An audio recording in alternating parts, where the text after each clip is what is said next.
Y sí, mi apellido es Ríos Ríos. Mis papás no eran familia, ¿ok? Hasta donde yo sé.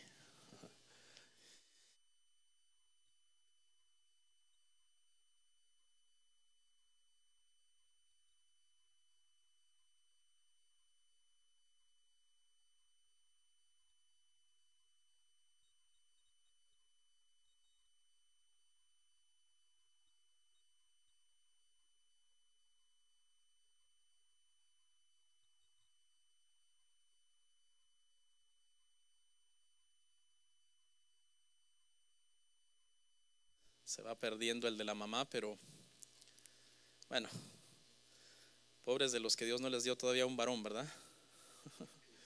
Se pierde el apellido. Todavía están a tiempo, hermanos. 1 Corintios 7 del 1 al 3, ¿la encontró? Dice la palabra así: en cuanto a las cosas que me escribisteis, bueno les sería al hombre no tocar mujer, pero a causa de las fornicaciones, cada uno tenga su propia mujer y cada una tenga su propio marido. El marido cumpla con la mujer el deber conyugal, asimismo la mujer con el marido.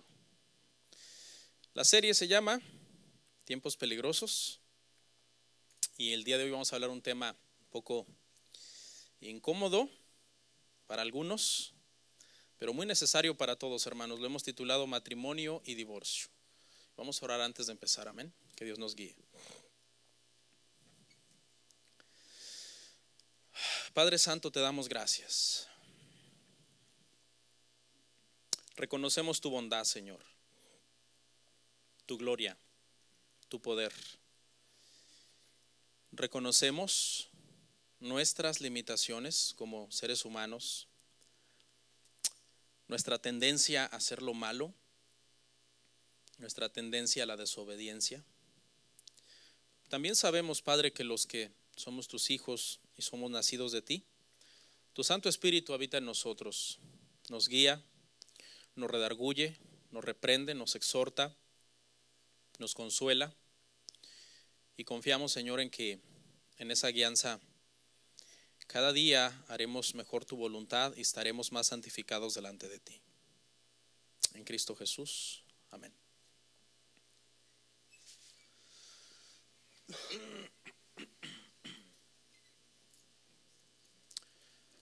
¿Cuántos matrimonios hay acá, hermanos? ¿Sabemos varios matrimonios?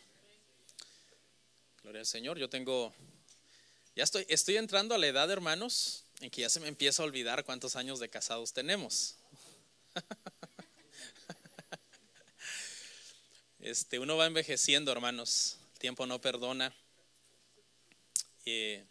No sé si a usted le pasa. Una de las señales de que uno va envejeciendo es que uno a veces por la noche tiene un pensamiento y si no se levanta uno a escribirlo, se le olvida. No sé si a usted le pasa. Me acuerdo que hace muchos años, hermano, a mí, yo cuando estaba acostándome y se me venían cosas a la mente, yo las podía ir archivando en mi mente. Yo decía, mañana las escribo, no importa. Pero de hace unos años para acá, últimamente, ya cuando empecé a envejecer, como usted,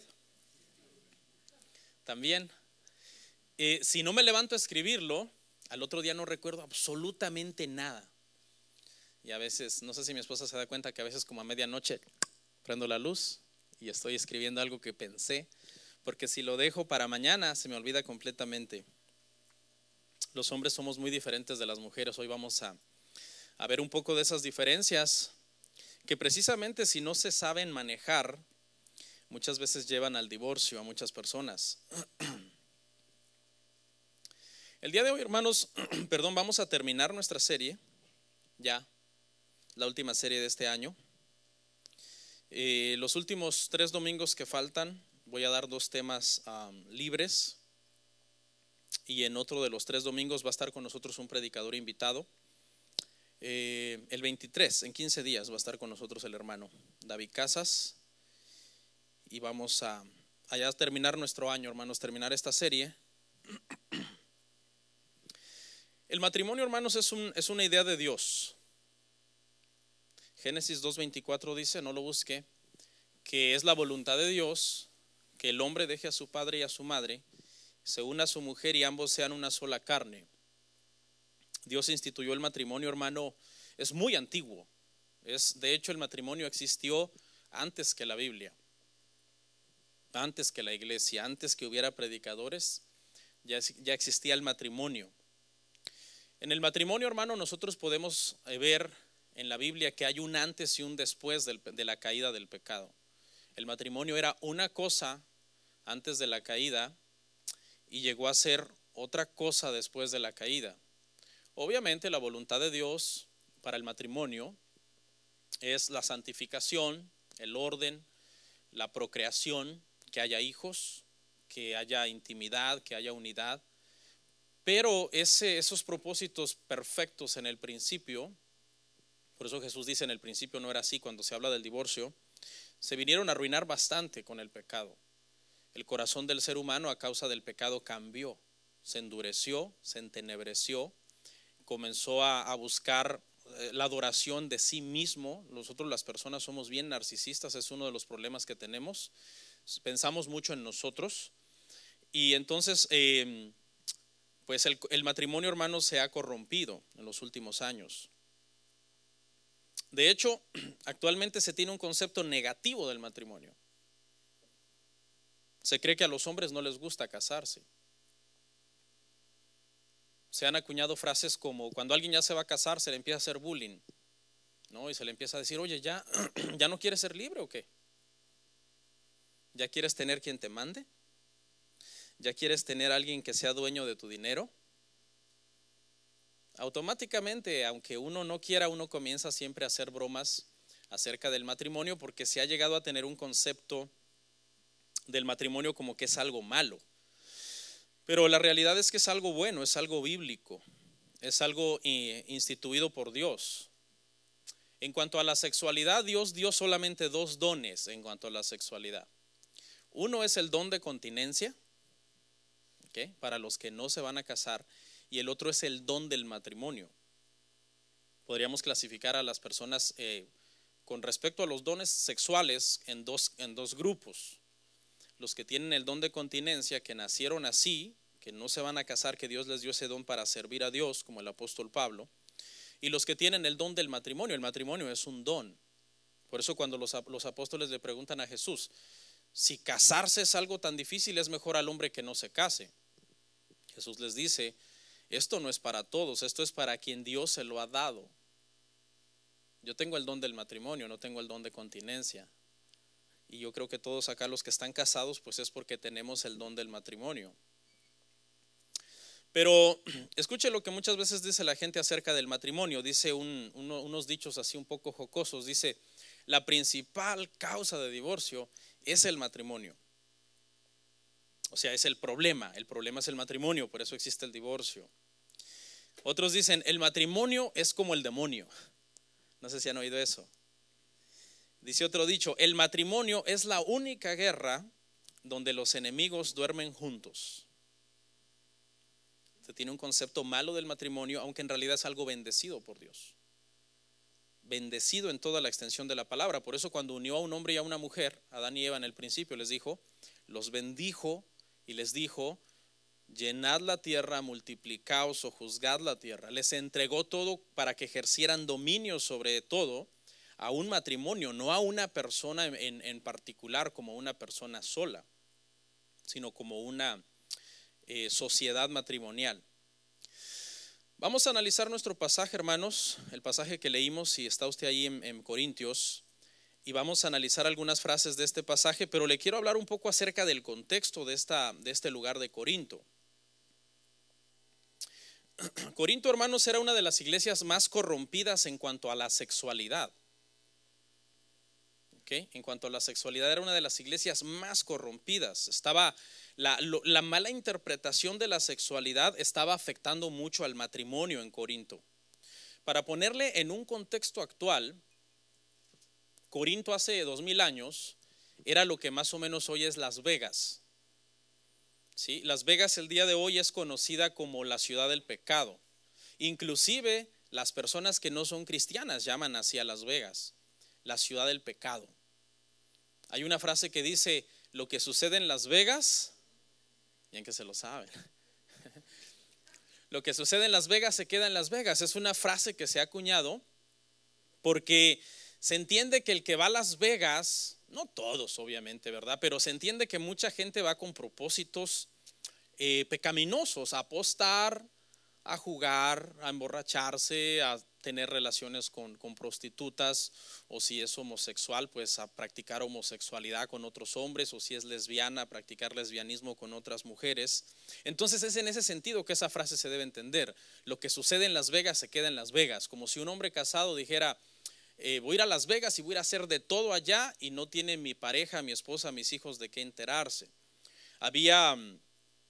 En Corinto había toda clase de prácticas, había homosexualidad, había lesbianismo, había prostitución, había orgías, las personas se divorciaban por cualquier cosa, había muchos malos conceptos cerrados acerca de la sexualidad. Y en ese sentido, Corinto se parecía en aquel entonces mucho a lo que hoy son Las Vegas. De hecho, en aquel entonces, hermanos, se acuñó una frase: cuando una persona actuaba de una forma pagana, se le decía a la persona, deja de corintianizar. O sea, le estaban diciendo, en otras palabras, deja de comportarte como si fueras un corintio, ¿no? Quizás esta frase hasta la podríamos usar hoy día en la iglesia con los famosos, los hermanos jocosamente le llaman a los falsos cristianos, le llaman primos, ¿no? Dice: estos son hermanos, aquellos son primos.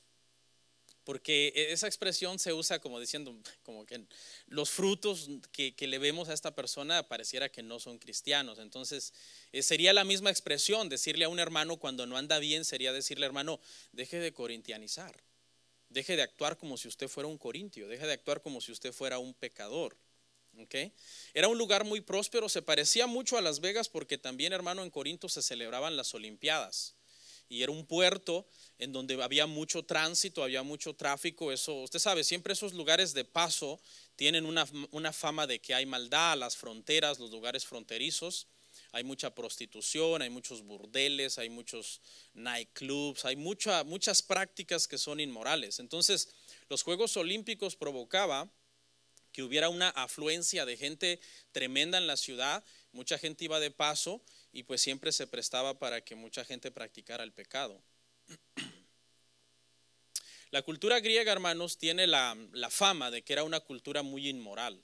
Una de las razones que nosotros vemos muchas esculturas griegas desnudos era por eso, era porque había una glorificación, había mucho erotismo acerca del cuerpo de la mujer o del cuerpo del hombre, y se esculpía con propósitos eróticos muchas esculturas. Tenían una mentalidad muy, muy erotizada estas personas, ¿ok? Y esta, hermano, mentalidad acerca de la sexualidad estaba afectando mucho el matrimonio. Por eso, si analizamos en la primera frase, el apóstol Pablo les dice: acerca de lo que me escribisteis, tengo algo que decirles. Porque los corintios le habían mandado una carta al apóstol Pablo preguntándole acerca de varios asuntos, pero uno de los asuntos prácticos era acerca de la sexualidad. Le habían mandado preguntar acerca de la sexualidad, tenían dudas, decían: ahora que ya somos cristianos, ¿cómo debe de ser nuestra sexualidad?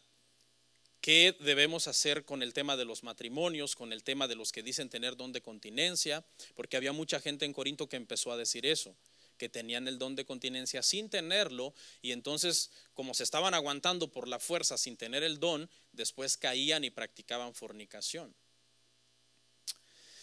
Vamos a analizar la primera frase. Dice el apóstol Pablo: bueno le sería al hombre no tocar mujer.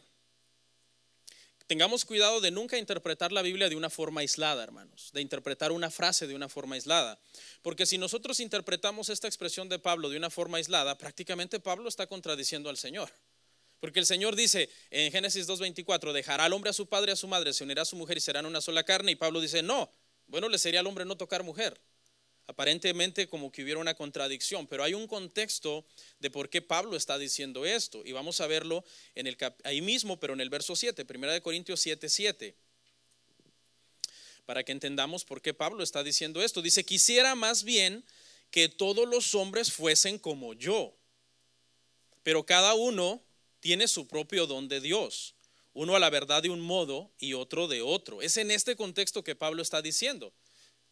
O sea, Pablo lo que está queriendo decir es, si los hombres acá tuvieran el don de continencia como yo lo tengo, es muy bueno tener el don de continencia. Pablo disfrutó el don de continencia. El don de que él no se sentía atraído sexualmente hacia las mujeres, obviamente tampoco hacia los hombres, porque era un don que él tenía para servir a Dios y era una persona completamente heterosexual. ¿Ok? Entonces, es en este sentido que Pablo está hablando del don, el don de la continencia, que es algo muy importante. Pero Pablo le dice a los solteros, les dice, por eso a los solteros les dice, o sea, si ustedes no tienen el don es mejor casarse que estarse quemando. Está en el mismo pasaje, está en el mismo contexto. A las viudas también les dice, viudas menores de 65 o 60, no recuerdo el número exacto. Viudas menores de 65 años dice, no me las admitas, porque había algunas mujeres que quedaban viudas menos de 65 años y ellas querían por fuerza tener el don de continencia. Y no es así, el don es un don, lo tienes o no lo tienes. Entonces ellas querían consagrar su vida diciendo, yo voy a ignorar la parte sexual de mí, voy a totalmente adormecerla, me voy a dedicar al Señor. Pablo dice, no, porque después entran en concupiscencias y se van tras el pecado porque no tienen ese don. Vamos a ver el verso 8 y 9, ahí donde acaba de leer el verso que sigue, hermano. Digo pues a los solteros y a las viudas que bueno les fuera quedarse como yo, pero porque él tenía un don. Pero si no tienen don de continencia, cásense, pues mejor es casarse que estarse quemando. Somos seres sexuales, la sexualidad es buena, pero hay un marco dentro del cual se debe practicar. Dios puso sus leyes para cuidar que la sexualidad sea practicada de una forma correcta. En el contexto que tenemos que entender este pasaje 7 y 8 es, hermano, que mucha gente, y ya lo mencioné pero lo repito, en Corinto se quería hacer célibe por la fuerza, célibe por la fuerza. No tenga miedo de la palabra célibe, simplemente es otra palabra para decir que por fuerza querían tener el don de continencia. ¿Ok? Y esto comenzó a afectar. En Corinto, hermano, comenzaron los solteros, comenzaron a menospreciar a los casados. Comenzaron a decirle, yo soy soltero, por lo tanto soy más santo, yo no tengo relaciones sexuales. Comenzaron a menospreciar a los casados. Entonces algunos casados comenzaron a menospreciar el matrimonio, al grado de que algunos comenzaron a pensar en la posibilidad de que si estar casado te hacía menos santo, entonces el divorcio era una vía por medio de la cual tú podías llegar a ser más santo y agradar más al Señor. La frase segunda que voy a analizar es la que dice, a causa de la fornicación, cada uno tenga su propia mujer y cada una su propio marido. Okay, no tienes el don de continencia. Okay, ¿qué debes tener, muchacho soltero? No tienes el don de continencia. ¿Qué debes tener? Una esposa. Muchacha soltera, no tienes el don de continencia. ¿Qué debes tener? Un esposo. Aquí Pablo abarca varios, en esta expresión Pablo abarca varias cosas. En primer lugar está diciendo que el matrimonio es entre un hombre y una mujer. Cada hombre tenga su propia mujer, cada mujer tenga su propio marido. Se lo aclara a los corintios porque en este lugar, hermano, había muchas prácticas inmorales, había mucho homosexualismo. Se cree que los griegos en aquel entonces, hermano, los hombres ricos, los señores que eran ricos, les gustaba siempre tener como amante a un hombre joven, que eran como prostitutos, que se dedicaban a acostarse con esos hombres ricos por dinero. Todo esto estaba sucediendo en esta cultura donde la iglesia estaba sentada. Y era muy importante que Pablo les aclarara esto, lo siguiente, 1 Corintios 6:9. Voltee una hoja y vaya conmigo a 1 Corintios 6:9.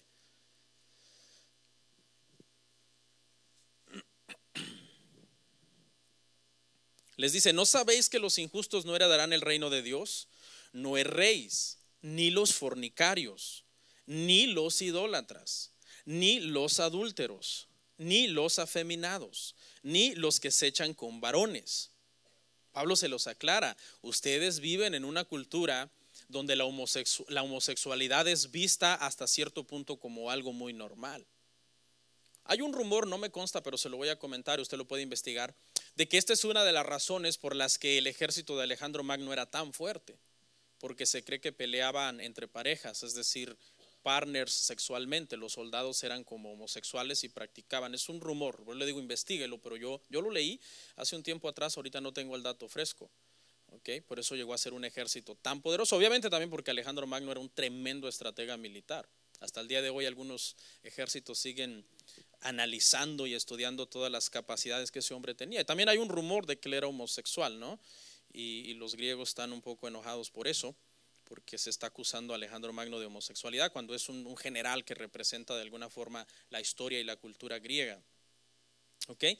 Pero mire lo que significa en este pasaje, hermano, de 1 Corintios 6:9, hay una palabra de la que quiero hablar. No voy a hacer tanto énfasis en la frase de los que se echan con varones, porque eso ya lo vimos en la ideología de género, pero hay una palabra que es la palabra afeminados, y esa palabra es la que quiero analizar un poco. La palabra griega es malakos, así como se oye con K, y significa delicado o suave. Okay. Un hombre demasiado amanerado, ¿sí? Un hombre que sus manerismos y su forma de mover las manos, su forma de caminar, su forma de pararse, su forma de vestir o su forma de peinarse resulta como muy parecido a cómo las mujeres actúan. Usted sabe las mujeres cómo ellas actúan, ¿no? Anoche una de mis hijas se puso unos lentes y se puso unos aretes, bien bonita se veía, por cierto, y empezó a caminar. No es que estaba haciendo nada inmoral ni nada fuera de lugar, pero yo la volteé a ver, dije, wow, qué femenina se ve. Le digo, mi hija, te ves tan femenina, te ves tan bonita, me gustas mucho. Le digo, ¿cómo te ves? Con tus aretes y todo, te ves bien femenina. Y empezó a mover sus manos de una manera como las mujeres las mueven, ¿no? Ay, papá, esto, lo otro, ¿no? Y, o sea, como actuando ella según. Entonces, un hombre no debe actuar así, porque escuchen, jóvenes, hombres y niñas, ¿ok? La niña no debe actuar como si fuera varón, ni el varón debe actuar como si fuera niña. Dios no solo aborrece la homosexualidad en el sentido de que tú tengas sexo con alguien de tu mismo sexo, también aborrece que seas afeminado, porque Dios te dio un sexo por el cual tú debes de comportarte. No sé si han oído de los hombres andróginos. No sé si saben qué es eso. Un hombre andrógino es un hombre que tiene, o sea, si se pone una gorra y se mete, se pone una peluca, si se pone una peluca, pareciera mujer, porque sus rasgos son muy finos. Es así algo como, no sé si ha visto cómo pintan a los ángeles. ¿Alguien ha visto alguna vez una pintura de los ángeles? ¿No? Cómo los pintan, que tú los ves y tú dices, ¿qué es esto? Tiene el pelo largo, se supone que es un ángel, se supone que es hombre, pero sus rangos son demasiado andróginos. Eso está prohibido en la Biblia. Por ejemplo, hay ropa que hace ver a un hombre muy afeminado, o hay peinados que hace ver a un hombre muy afeminado también. Por ejemplo, un jovencito, hermano, si no soy legalista, usted me puede investigar después, pero un muchachito que se corta todo el pelo de un lado y se deja todo un copete de un lado bien largo y se pinta las puntas de rojo, eso es ser afeminado, eso es muy andrógino, ¿no? O por ejemplo, hermanos, les voy a decir algo, no se van a sentir mal, pero los skinny jeans cuando fueron inventados exclusivamente para la mujer. O sea, las primeras que empezaron a usar skinny jeans fueron las mujeres. Ya de ahí se empezaron a diseñar para hombres y pues muchos muchachos los empezaron a usar. Pero escuchen, jóvenes, hay de skinny jeans a skinny jeans. A mí, yo le digo en particular, a mí la ropa holgada, así larga, guanga, a mí no me gusta.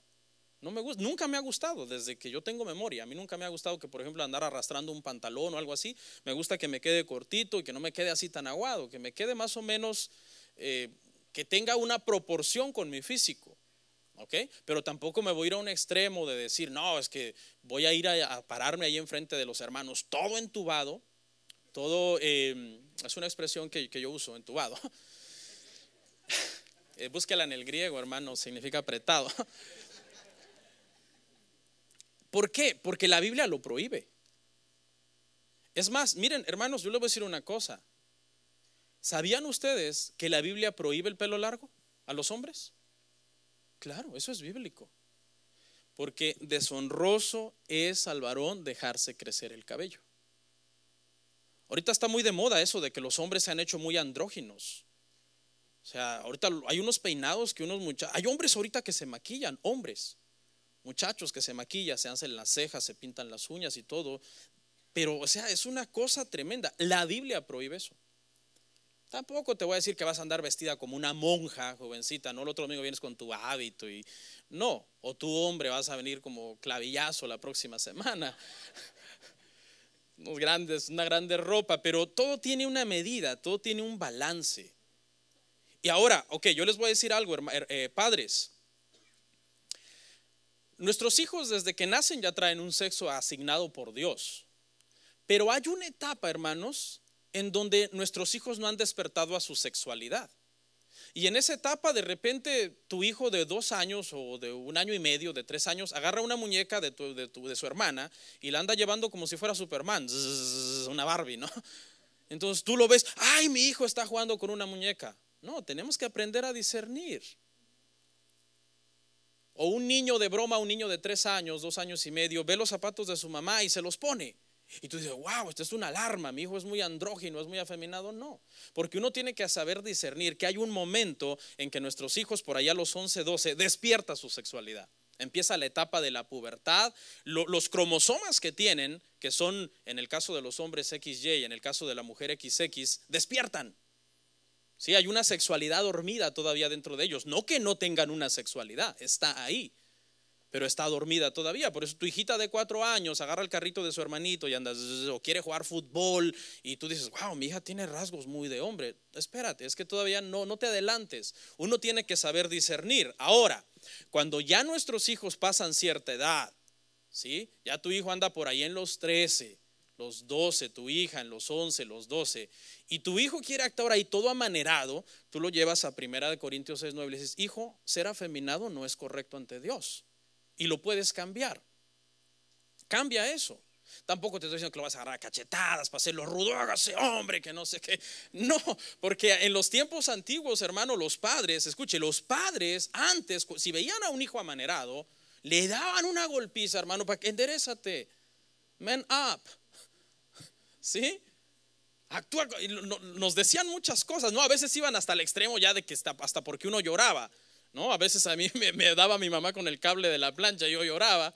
¡Hazte hombre! Más, si estoy aguantando esta golpiza. ¿Entiende? O sea, también uno tiene que saber discernir. Pero ahora alguien me podrá decir, no, pero es que es natural en mí.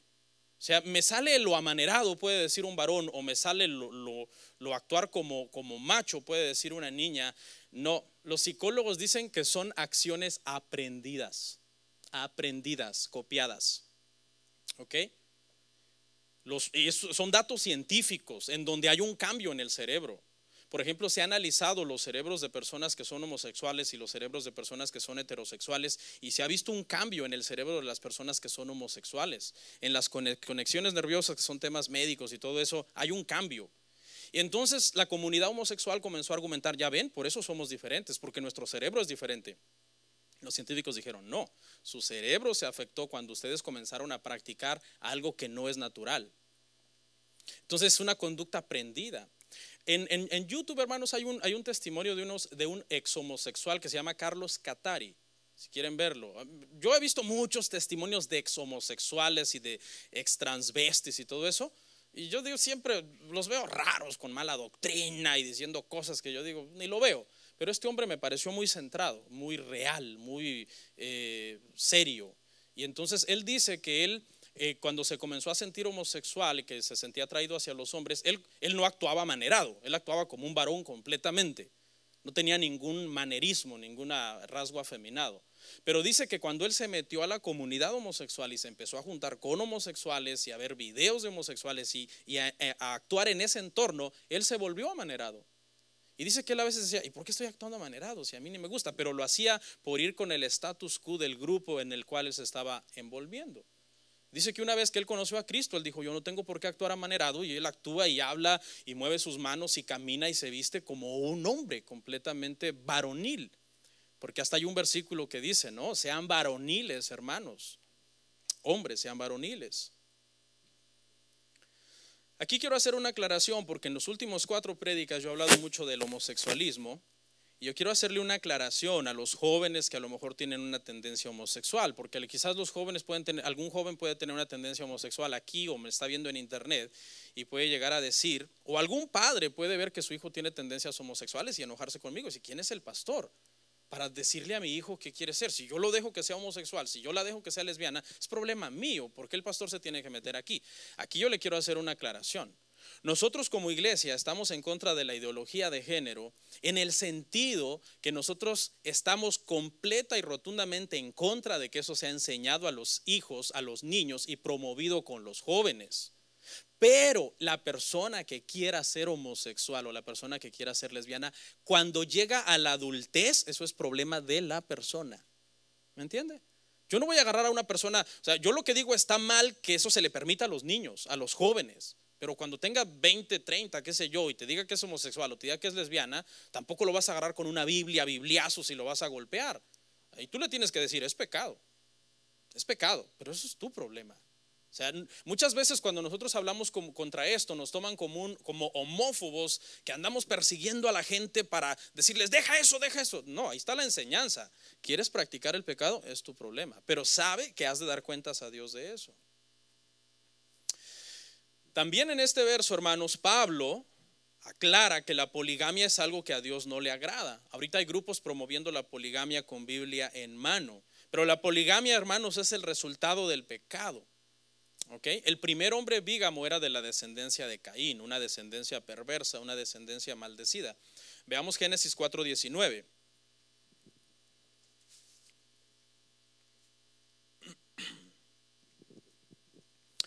Y Lamec tomó para sí 2 mujeres, el nombre de la una fue Ada y el nombre de la otra Sila. ¿Okay? ¿Quién fue el primero que tomó 2 mujeres? Lamec. ¿Descendiente de quién? De Caín, una descendencia de gente que había sido maldecida, que habían sido lanzados como errantes en la tierra. A la luz de esto nosotros debemos entender, hermanos, que la poligamia nunca ha sido la voluntad de Dios. Quizás lo ha permitido porque muchas gentes se dejaron llevar por la cultura y comenzaron a practicarlo a la luz del pueblo en el que estaban. Pero cuando nosotros analizamos, por ejemplo, los hombres que en la Biblia tuvieron más de una mujer, siempre vemos problemas en su familia. Por ejemplo, Jacob, que tuvo 4 mujeres, hasta donde la Biblia nos cuenta, la Raquel, Lea, Bilha y Silpa, dice, hermano, que eso le causó muchos problemas. Raquel siempre estaba peleando con Lea. Rubén, su hijo primogénito, se acostó con una concubina, con Bilha.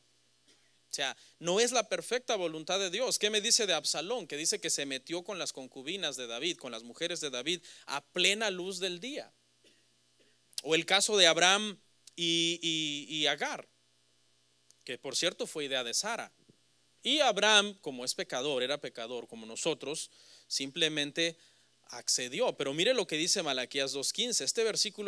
Este versículo echa por suelo a todos aquellos que dicen que no hay un versículo en el Nuevo Testamento donde Cristo prohíba la poligamia, pero el Nuevo Testamento y el Antiguo Testamento es lo mismo, es la Biblia. Malaquías 2:15 dice así, dice, ¿no hizo él uno, habiendo en él abundancia de espíritu? ¿Y por qué uno? Porque buscaba una descendencia para Dios. Guardaos pues en vuestro espíritu y no seáis desleales con la mujer de vuestra juventud. El profeta Malaquías, hermano, fue uno de los que Dios más usó para atacar el divorcio. Malaquías le dio duro al tema del divorcio. Dice, no, el Señor aborrece el divorcio. Y el versículo es claro, habiendo abundancia de espíritu en Dios, pudiendo haberle creado muchas mujeres a Adán, solamente le creó una. Si usted se recuerda, hermano, uno de los propósitos de Dios era que la tierra se llenara de gente, ¿verdad que sí? Dice, llenen la tierra, tengan hijos. Por cierto, cumplan con eso, hermanos. No tanto. Ya. No. ¿Qué hubiera sido más fácil para Dios, hermano, para que la tierra se llenara más rápido? Pues hacerle unas 10 mujeres a Adán. Eso hubiera sido lo más fácil. Si la poligamia fuera de Dios, Dios no hubiera tenido ningún problema en establecerla desde el principio. Entonces, mi voluntad, 10 mujeres para Adán, para que llenen la tierra lo más rápidamente posible.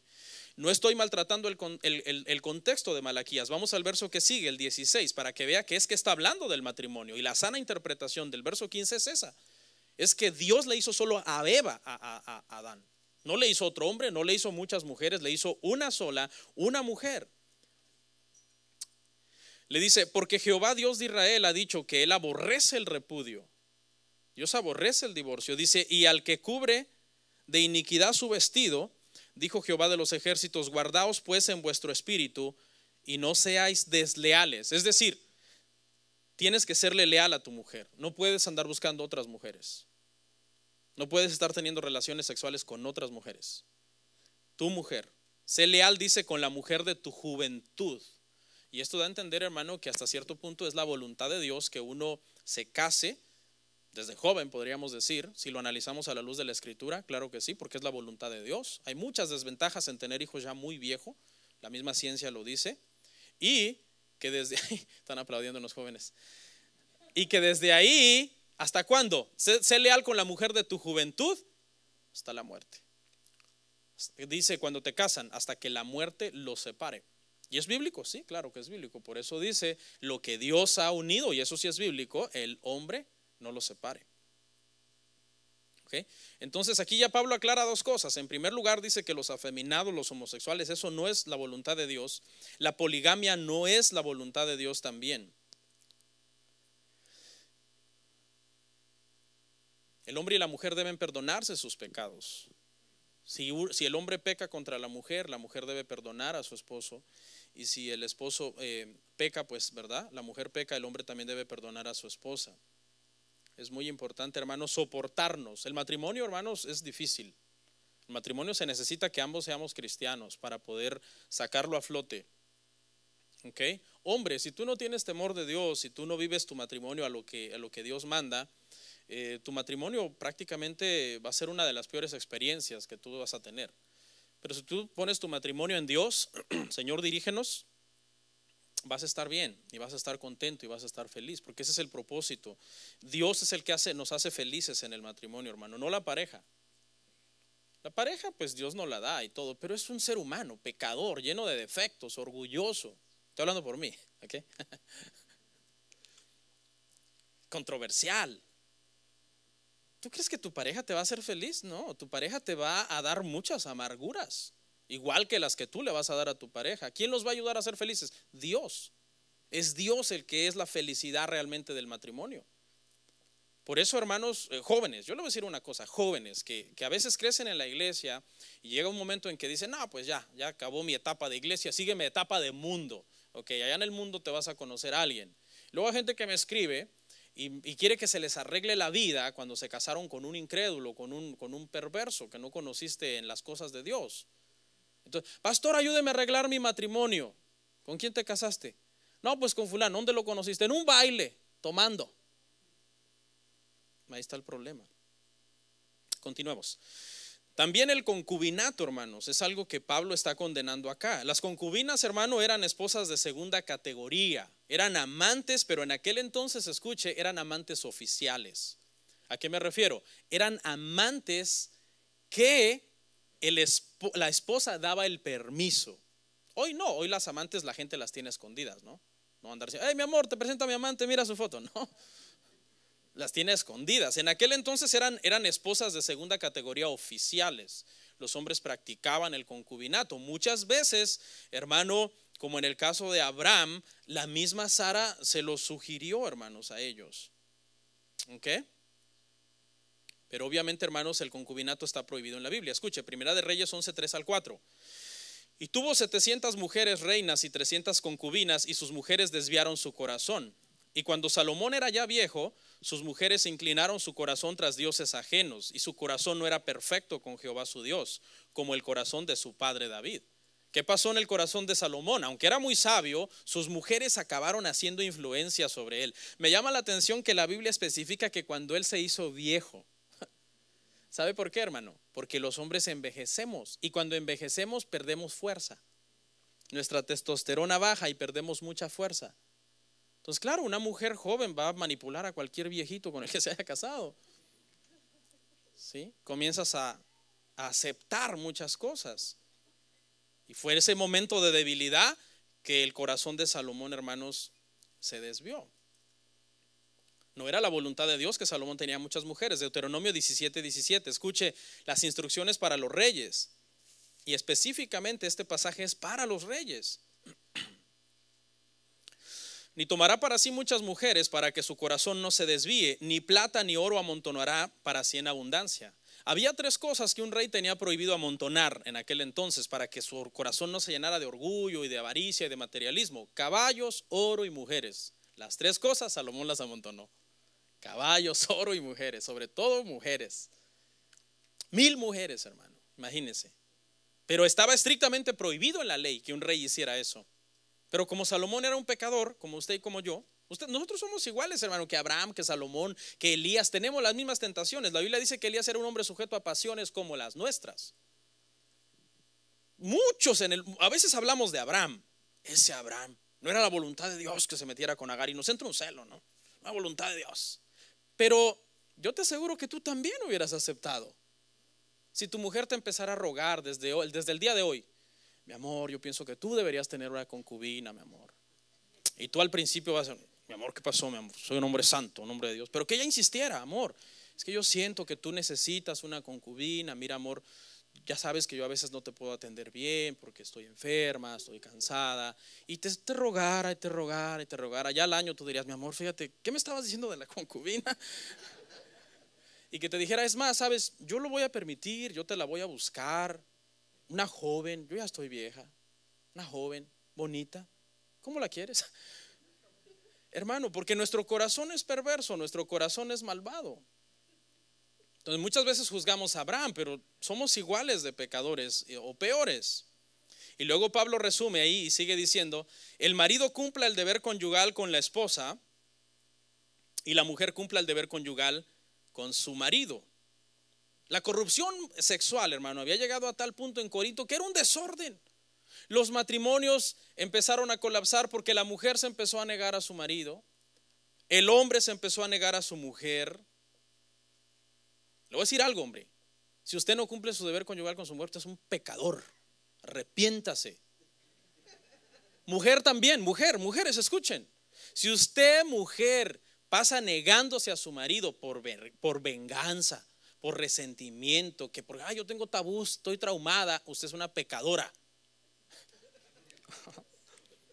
Necesita arrepentirse, hermana, porque la Biblia dice claramente que la mujer no se niegue al marido. Esta porción los hombres se la saben de memoria. ¿Ustedes creen que no la van a reclamar? Señor, quiero reclamar una palabra el día de hoy. 1 Corintios. Mire lo que dice 1 Corintios 7, 4 al 5. Y el apóstol da la razón de por qué. 1 Corintios 7, 4 al 5. La mujer no tiene potestad sobre su propio cuerpo, sino el marido. Ni tampoco tiene el marido potestad sobre su cuerpo, sino la mujer. No os neguéis el uno al otro, a no ser por algún tiempo de mutuo consentimiento, para ocuparos sosegadamente en la oración, y volved a juntaros en uno, para que no os tiente Satanás a causa de vuestra incontinencia. Qué balanceada es la Biblia, ¿verdad? No se nieguen, estén juntos, tengan relaciones. Y cuando sea tiempo de algún momento que estén en consagración por alguna cosa, está bien, apártense, porque todo tiene su tiempo, ¿verdad, hermanos? O sea, tampoco la mujer va a ser una ninfómana, ni el hombre va a ser un sexomaniaco que solo piensa en eso, porque yo también estoy en contra de eso. Hay hombres enfermos que no piensan todo el tiempo que sexo, ponen una cara así de lujuria, ¿no? Que te da miedo, ¿no? O sea, todo tiene un balance. La mujer tiene un periodo de 7 días que necesita descanso. La mujer también puede estar cansada. Hay momentos en que tú vas a reclamar esta palabra, pero hay momentos en que no. Hay momentos en que lo que te toca es más bien darle un masaje para que se le quite el estrés del cuello y comprenderla. Pero la sexualidad es algo bueno, es algo bendito, es algo mandado por Dios. Sin sexo no tendríamos hijos. Sin sexo, hermano, no se habría cumplido la palabra de que íbamos a llegar a ser una sola carne. La voluntad de Dios no se hubiera cumplido en esta tierra si Adán y Eva no hubieran tenido intimidad para poder procrear. Hay 2 errores en cuanto a la sexualidad que debemos erradicar, hermanos, en el cristianismo. Un error es conocido como el puritano o victoriano, que hubo una época, hermano, en el cristianismo, esto está registrado históricamente, se le conoce como la época puritana o la época victoriana, en que se interpretaba que toda naturaleza sexual era mala. O sea, el sexo era malo. En pocas palabras, el sexo es malo. Es como un mal necesario, decía la gente, porque si no lo tenemos no hay hijos. Ni modo, nos toca sacrificarnos y hacer eso. Más las mujeres, obviamente, eran más puritanas y más victorianas en ese sentido. Y el otro error era que va junto con pegado, por decirlo así, que solamente se podía tener relaciones con motivos de procreación. Si vas a estar con tu pareja, sí. ¿Por qué? ¿Quieren tener un hijo? No, solo por placer, no pueden. No, pero es que yo tengo necesidad, no tengo el don de continencia. No puedes. Porque la única razón es por procreación, para tener hijos. Ok, vamos a entrar a la segunda parte del sermón, hermanos, y esta es la parte donde ya vamos a ir saliendo, ya analizamos el pasaje. Y vamos a hablar un poco acerca, hermano, ahora ya de lo que es el divorcio. Ya hablamos del matrimonio, los estándares, lo que Dios ha fijado para el matrimonio. Ahora vamos a ir, hermanos, a Mateo 19, 7, 8. Mateo 19, 7 y 8 dice que un grupo de fariseos vino a tentar a Jesús y le dijeron: ¿por qué pues mandó Moisés dar carta de divorcio y repudiarla? Él les dijo: por la dureza de vuestro corazón, Moisés os permitió repudiar a vuestras mujeres. Mas al principio no era así. ¿Okay? El contexto en el que le vienen a preguntar esto a Jesús, hermano, los fariseos, es porque en ese entonces, cuando Jesús estaba en la tierra predicando allá en Palestina, había, hermanos, dos escuelas rabínicas que eran completamente opuestas en cuanto al tema del divorcio. Una escuela era la de Shammai y ellos tenían una postura sana. Ellos enseñaban que la única razón por la que se debía permitir el divorcio era por adulterio, por fornicación, por adulterio. Esa era la postura de la escuela de Shammai, de estos rabinos. Pero había otra escuela que era la escuela de Hillel, que era muy liberal en ese sentido. Y ellos enseñaban, hermano, acerca del divorcio, que un hombre judío podía divorciarse de su esposa prácticamente por cualquier cosa. O sea, por cualquier cosa le podían dar carta de divorcio a la mujer. Y eso hacía que la mujer fuera muy menospreciada, que se cometieran muchas injusticias. ¿Ok? Entonces, es en este contexto que le están preguntando a Jesús: Señor, ¿qué opinas acerca de dar carta de divorcio? Mire lo que Jesús hace. Jesús no cita a Hillel, Jesús no cita a Shammai, Jesús cita la palabra, Mateo 19, 6. Un verso antes, hermanos, de los que leímos. Así que no son ya dos, sino una sola carne. Por tanto, lo que Dios juntó, no lo separe el hombre. Esa es la respuesta de Jesús. No era así al principio. El pecado vino a distorsionar. El pecado vino a endurecer los corazones de las personas. El pecado nos vino a ser egoístas. El pecado nos vino a ser orgullosos. El pecado vino a prácticamente a volver el matrimonio una guerra. ¿Por qué? Porque son mis pasiones que yo defiendo y las pasiones que mi esposa defiende, y vamos a estar chocando. Hermano, uno choca en el matrimonio todos los días. Mi esposa y yo tenemos muy buena relación, pero a veces cuando me contradice le digo: amor, si te pagaran por contradecirme serías rica. ¿Sí? Porque es cierto, y las esposas son muy inteligentes. Muchas veces nos hacen ver muchas cosas que estamos errados y nuestro orgullo de hombre no queremos reconocerlo. ¿Y sabe por qué chocamos tanto, hermano? Chocamos mucho porque Dios nos hizo diferentes. El diseño de Dios es muy diferente en el hombre y en la mujer. Tenemos que aprender que nuestras diferencias Dios las hizo para hacernos fuertes, no para destruirnos. Nuestras diferencias, hermanos, Dios las diseñó para que nos complementáramos, para que en lo que yo soy débil, mi esposa es fuerte. Mire esa pelea. Pregunta, hermano, ¿podemos pelear los cristianos? Sí. ¿Cómo pelean los cristianos? Los cristianos pelean peleas cristianas. ¿Cómo son las peleas cristianas? ¿Cómo son las peleas cristianas? Las peleas cristianas del matrimonio son sin malas palabras, sin abuso físico, sin abusar de la persona. Tú puedes pelear, entienda, pelear en el contexto de discusión y argumentar y bajarle a la voz, y si ya se está encalorizando otra vez bajarle y hablar y hablar y hablar y hablar. Porque eso es lo que la palabra, hermano, nosotros nos manda. No podemos actuar como paganos. Debemos usar nuestras diferencias para nuestro beneficio, no para destruirnos el uno al otro. ¿Ok? El matrimonio debe amar a su creador para que nos ayude. Si el matrimonio, hermano, con Dios es difícil, estando en Cristo el matrimonio es difícil, imagínese cómo es el matrimonio sin Cristo. Tenemos que aprender, hermano, a que nuestras diferencias tienen un propósito. Cuando tú veas, hermano, que tu mujer es diferente, que tú piensas diferente, que tú tienes diferentes ideas, dale gracias a Dios. Porque Dios no hizo un clon de ti mismo para que tú te unieras a alguien que sea idéntico a ti, no. Hay muchas mujeres que a veces se casan y dicen, su mamá no lo enseñó, pero yo lo voy a educar. Y hay mujeres así muy, no sé, muy mandonas, ¿verdad? Que a fuerza voy a hacer a este hombre a mi modo, me quito el nombre. No, pues mejor te hubieras comprado un perro. No, mujer, tú no puedes hacer a tu marido a tu modo, ni tú, hombre, puedes hacer a tu mujer a tu modo. Hay ciertas diferencias que hay que acoplar y en las que hay que trabajar, pero no lo puedes hacer a tu modo, porque mujer, en el momento que hagas a tu marido a tu modo, se echó a perder el matrimonio. Porque ¿para qué queremos dos mujeres en un matrimonio? O hombre, a la hora que tú hagas a tu mujer a tu modo, se echó a perder el matrimonio. ¿Dónde va a estar la ayuda idónea? La mujer no es como tú, ella es diferente. Hay que celebrar nuestras diferencias. ¿Sabe yo qué hago mucho? A mí me gusta mucho reírme de las diferencias del matrimonio. Hay que encontrarle el sentido cómico, el sentido del humor muchas veces a eso. Según datos científicos, hermano, la mujer, por ejemplo, es muy diferente en el hombre a la hora de oler, a la hora de oír y a la hora de sentir. Somos muy diferentes. ¿Y sabe por qué? Por diseño divino. Por ejemplo, las mujeres huelen muchísimo más que un hombre. El olfato femenino es mucho más avanzado que el de un hombre. ¿Sí? Esta es la razón por la que muchas veces tú estás en tu mesa, hombre, leyendo algo, los frijoles se están quemando, se te pueden estar quemando en el lomo, y tú estás leyendo y de repente oyes una estampida. Pum, pum, pum, pum. Alguien se aproxima, viene corriendo de su cuarto o del basement. ¿Qué no hueles que los frijoles se están quemando? Pastor, esto suena muy jocoso, pero ¿en qué me ayuda? Escuche la explicación científica. Esto es una explicación científica y un diseño divino.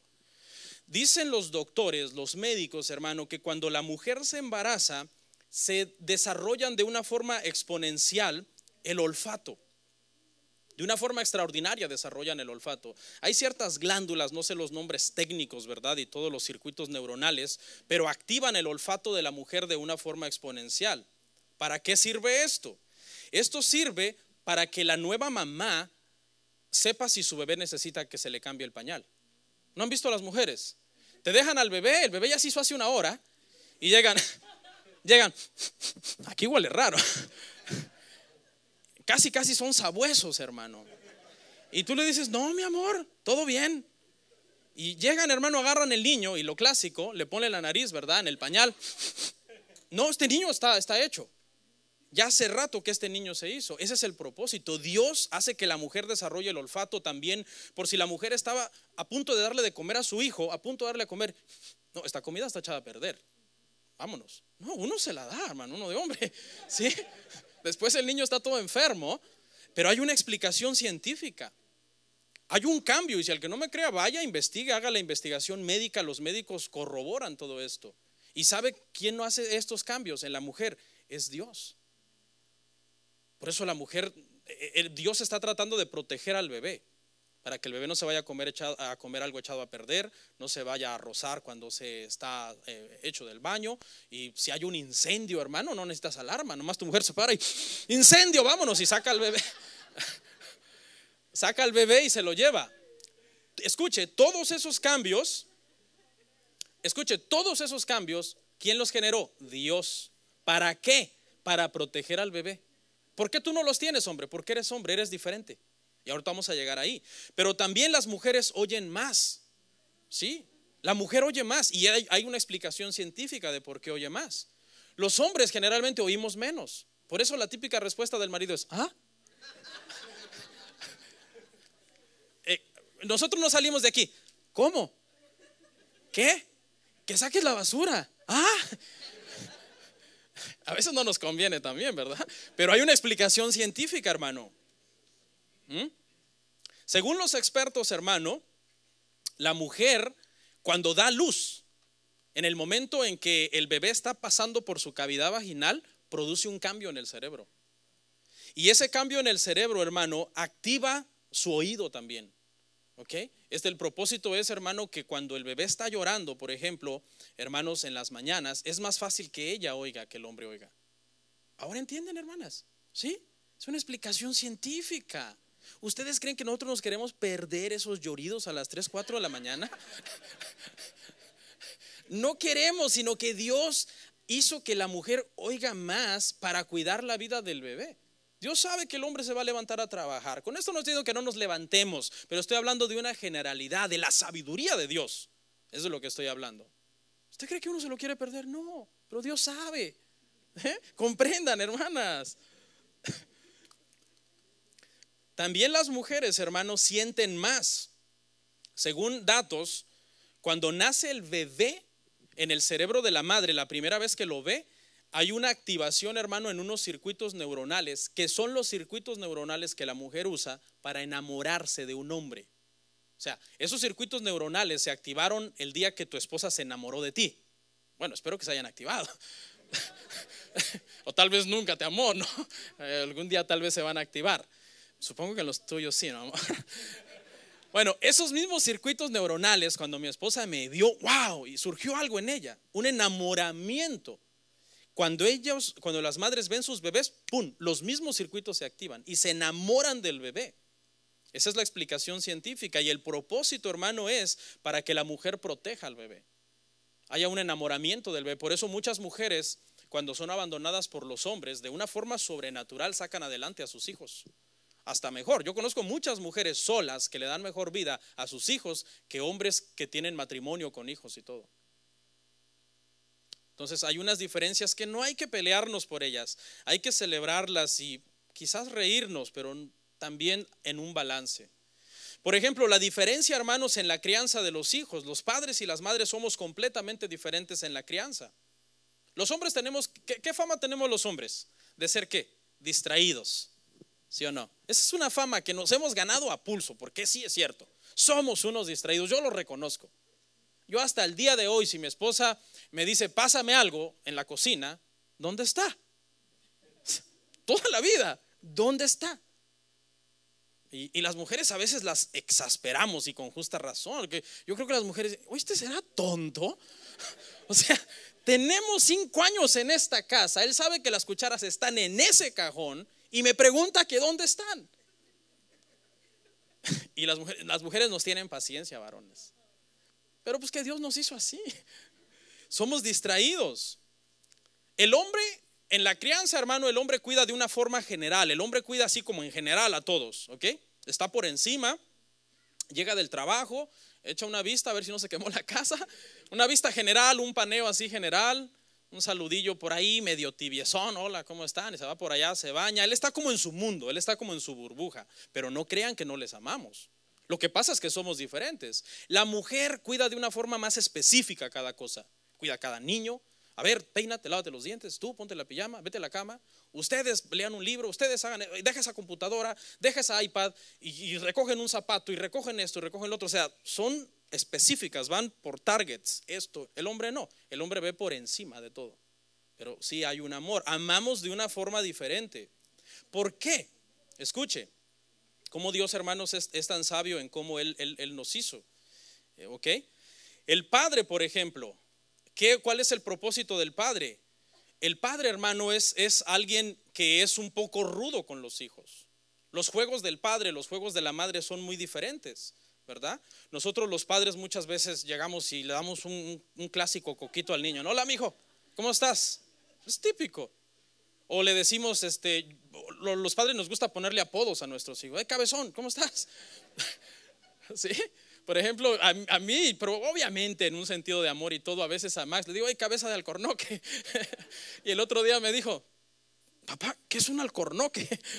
Le digo, es un pájaro que tiene la cabeza bien grande, ¿no? Porque es verdad, es un pájaro bien cabezón, pero es una broma. La cabeza de mi hijo es de una forma normal y proporcional. Sí, entiendo, o sea, somos rudos, somos bromistas. A veces yo agarro al Max de la mano y le digo, a ver, suéltate, y empieza a jalonear y me pellizca y se jalonea y se mete el pie y todo, y no lo suelto. Y mi esposa pasa por ahí, siempre las mujeres cuidando a los hijos de uno, al niño, no, que se suelte. Y no, que no sé qué, y el Max, y al rato ya, si uno no discierne en qué momento lo suelta, al rato ya está llorando. Entonces viene la mamá y te regaña. Yo no sé si a alguno de ustedes les ha pasado eso, que uno empieza a jugar con el hijo, el hombre es rudo, los hombres somos así, con un propósito. A veces yo le quito los juguetes al Max, a ver, no te lo voy a dar, es mío. Y empieza a corretearme y al principio me corretea y luego digo que soy un monstruo y vuelvo detrás de él y lo quiero agarrar y a veces lo hago llorar, a veces lo muerdo en los cachetes, lo hago llorar, pero eso es normal, hermanos. El hombre y la mujer somos muy diferentes. Es que, escuchen, ¿cómo es la madre? Mire esa etapa ahí, no esa cosa, esa lámina. ¿Cómo es la madre? La madre es diferente. Sí, la madre lo acaricia, lo besa, viene el niño, se abraza del regazo de su madre, la mamá lo soba. ¿Cómo estás, mijito? Y lo besa y lo cuida. Todo esto tiene un propósito, hermano, porque nosotros los hombres instintivamente queremos que nuestros hijos sean fuertes. No queremos que nuestros hijos sean débiles, queremos que sean varoniles, ¿verdad? Que luchen, yo muchas veces hago boxeo con Max. Vente, mijo, vente y a ver, me tienes miedo y no sé qué, y empiezo a desafiarlo y empiezo a retarlo. Es instintivo, no es algo planeado, no es que yo tengo miedo que un día mi hijo sea afeminado o algo así, no. Esto se ha practicado, hermano, desde que Dios creó a Adán y Eva, que el hombre educa diferente. En el reino animal se ve. En el reino animal, cuando por ejemplo, hermano, la leona caza y trae el trozo de carne y viene el cachorrito, hermano, a querer agarrar, viene el macho y lo avienta por allá de una mordida y come el primero, ¿sí ve? Y viene la madre y lo protege y trata de que el macho coma, pero hay un propósito. El hombre está tratando de hacer fuertes a los hijos. La mujer está tratando de hacerlos sensibles. Y ese balance entre fortaleza y sensibilidad es perfecto. Es perfecto, porque escuche lo que pasa, hermano, en el caso de los varoncitos. Cuando los hombres los creamos así, aprenden a ser fuertes, ¿ok? Aprenden a tratar a las mujeres como se deben de tratar. Porque, hermanos, el ejemplo es bien poderoso. Dice por ahí un dicho que las palabras enseñan, pero el ejemplo arrastra. Y cómo tú de hombre tratas a tu mujer va a tener un efecto poderoso en tu hijo varón. Como él te ve a tratar a tu esposa, es la forma en que él va a querer tratar a su esposa. ¿Ok? Entonces hay un balance, hay una cosa muy importante que también, hermano, cuando uno de padre juega así con los hijos, uno los hace bien seguros. Bien seguros. Yo lo puedo ver en mis hijos. Con mis hijas no puedo jugar así, ¿verdad? Porque son niñas. ¿Ok? Con Max sí. Y es un varón bien seguro. De los cuatro es el más seguro. No estoy diciendo que mis hijas son inseguras, pero son más tímidas. Max es más seguro. Por ejemplo, si tú varón, cuando estás solo con un hombre, te toca ir con un hombre a hacer un mandado a algún lado y te sientes incómodo, no sé si a alguien le pasa eso, te sientes incómodo, ay, me da como, no sé, no me gusta estar solo con un hombre, no estamos haciendo absolutamente nada malo, solamente fuimos a dar la vuelta o a comprar algo a la tienda, pero me gustaría que hubiera un tercer hombre para que salga el estrés de que me da pena estar junto a un hombre solos. Muchas veces eso viene de porque nuestros padres no nos hicieron lo que nos debieron haber hecho, abrazarnos, jugar con nosotros, aventarnos hacia el aire. Cuando los padres, ¿verdad, hermanos? Agarramos al bebé y lo aventamos y la mujer dice, no, espérate que se va a desarmar el niño. Pero, y todo eso, hermano, tiene que ver. Muchas veces por eso hay hombres tan inseguros, ¿sí? Se acerca otro hombre a saludarlos y empiezan a transpirar y se ponen nerviosos, les incomoda la presencia de ese otro hombre porque su padre desde niño no los hizo sentir que pueden tener una relación sana con otro hombre, de jugar, de agarrar, de pelearse. Es bien importante. Las mujercitas, hermano, mire lo que aprenden las mujercitas de sus padres. Aprenden a relacionarse sanamente con otros hombres.